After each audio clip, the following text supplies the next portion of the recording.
भगवंताच्या छंदामध्ये रंगून गेली मीरा। हो सर, बाप म्हणायचा पोरगी ज्या वेळेला नाचायला लागली ना, बाप म्हणायचा रे पोरगी वेडी झाली आहे, वेड लागलंय या पोरीला। मीराने म्हणा हो लागलंय मला, कृष्ण कन्हैयाचं वेड मला लागलं।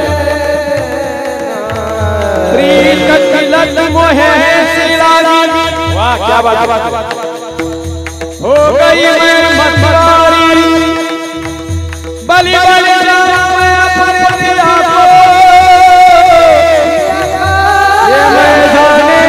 दुनिया सारी बेबस लाचार फिर हारी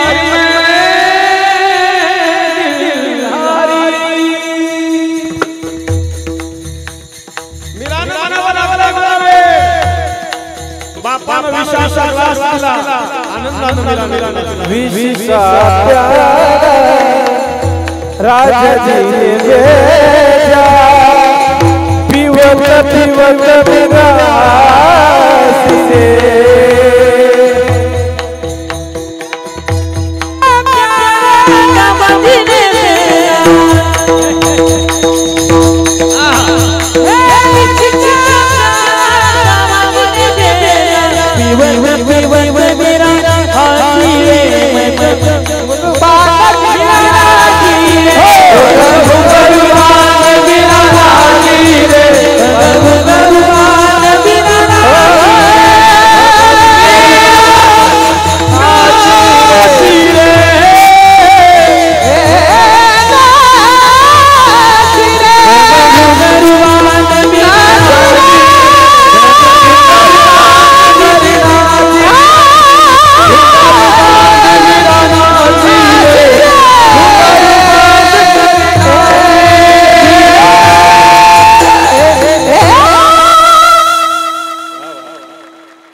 पायामध्ये बांधलं आणि मीरा नाचायला लागली।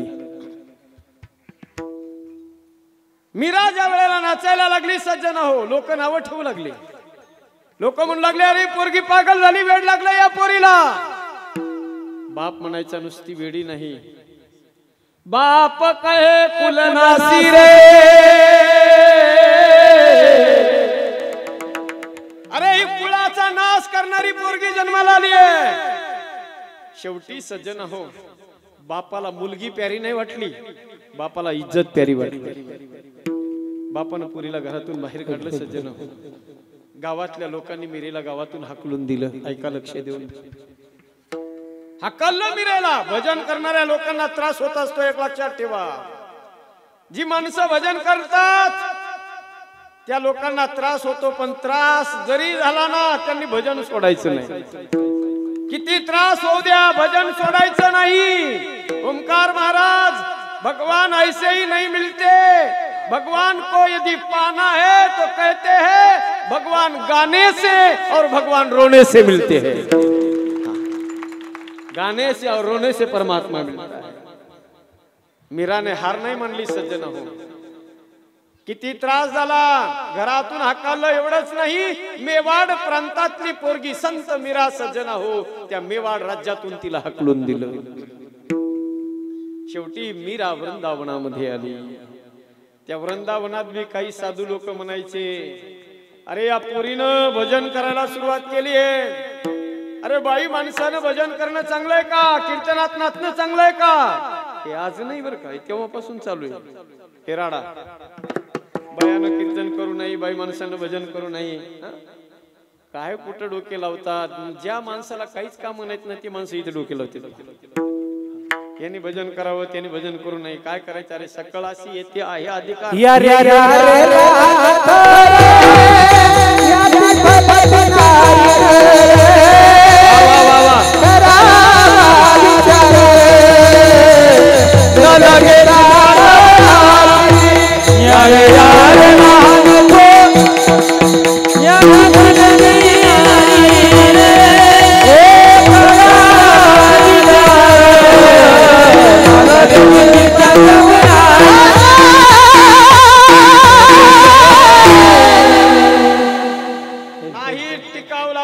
सज्जन हो मीरेचा त्या लोकांनी वृंदावनात.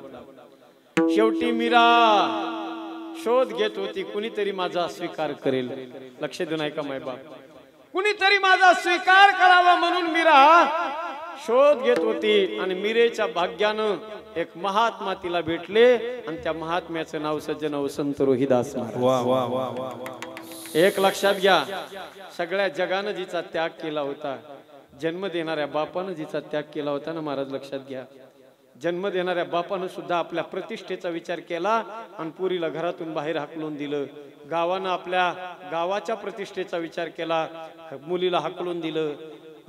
त्या राज्यातल्या मेवाड प्रांतातल्या राजानं आपल्या राज्याचा विचार केला, प्रतिष्ठेचा विचार केला आणि मीरेला हाकललं. वृंदावनातल्या लोकांनी सुद्धा आपल्या ज्ञानाच्या प्रतिष्ठेचा विचार केला आणि तिला तिथून काढून दिलं. पण एक लक्षात घ्या सज्जन हो, ज्या माणसाच्या जीवनामध्ये ज्याला सगळीकडून मोकलल्या जातं, सगळ्या बाजूने ज्या वेळेला माणूस निराधार होतो ना, त्यावेळेला फक्त एकच आधार मिळत असतो आणि तो आधार संतांचा असतो सज्जन. सगळं जग जरी बाजूला गेलं तरी माझे संत त्याचा स्वीकार करायला तयार आहेत. बघा, मीरेचा स्वीकार केला कबीरदास या रोहिदास महाराजांनी आणि त्या दिवसापासून मीरेचे पद फार गोड आहेत. बघा, मीरेनं जाहीर करून टाकलं. जरा याचं वाढव मोकळं करायला. याला सर्दी झाली का आम्हाला सर्दी झाली तेच कळा नाही. विठ्ठला विठ्ठला विठ्ठला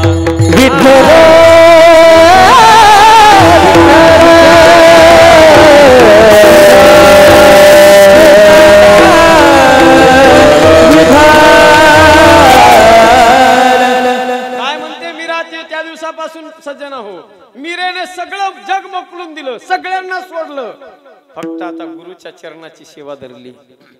मीरा म्हणते जगन महाराज, मोहे लागी लगन गुरु चरणन की, लागी लगन गुरु चरणन,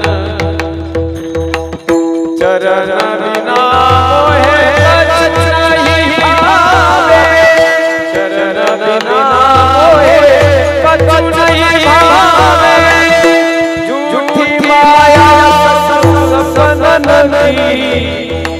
झूठी माया